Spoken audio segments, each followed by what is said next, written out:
Hello everybody, Eric again. Like and subscribe. Here we go. Let's talk about Spiro Agnew. Spiro Theodore Agnew, November 9th, 1918 to September 17th, 1996, was the 39th Vice President of the United States, serving from 1969 until his resignation in 1973 under President Richard Nixon.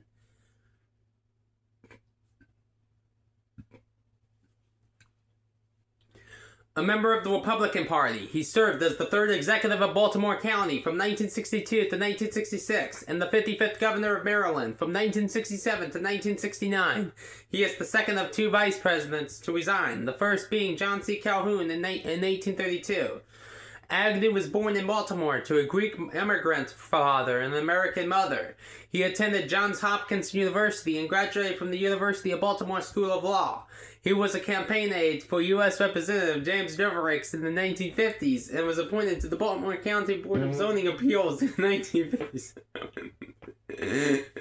Excuse me. And was appointed to the Baltimore County Board of Zoning Appeals in 1957. In 1962, he was elected Baltimore County Executive. In 1966, Agnew was elected Governor of Maryland, defeating his Democratic opponent George P. Mahoney and independent candidate Hyman A. Pressman.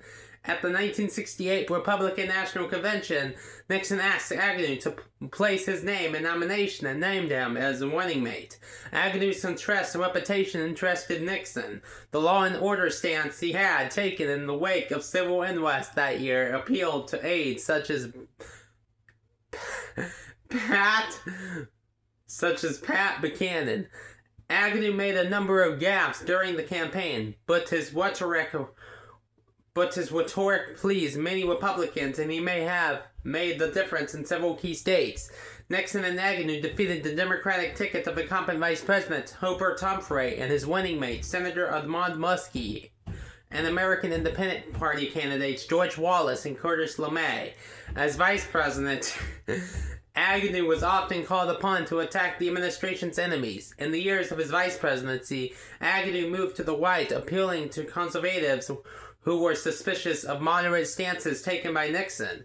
In the presidential election of 1972, Nixon and Agnew were re-elected for a second term, defeating Senator George McGovern and his running mate, Sergeant Shriver, in one of the largest landslides in American history.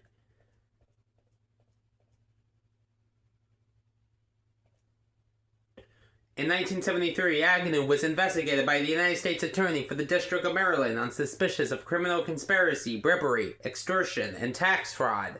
Agnew took kickbacks from contractors during his time as Baltimore County Executive and Governor of Maryland. The payments had continued into his time as Vice President, but had nothing to do with the Watergate scandal, in which he was not implicated. After months of maintaining his innocence, Agnew pleaded no contest to a single felony charge of tax evasion and resigned from office. Nixon replaced him with House Republican leader Gerald Ford. Agnew spent the remainder of his life quietly, rarely making public appearances, and blaming Zionists for forcing him out of office. He wrote a novel and a memoir, both of which defended his actions. Agnew died at home in 1996 at age 77 of undisclosed acute leukemia. Bye for now.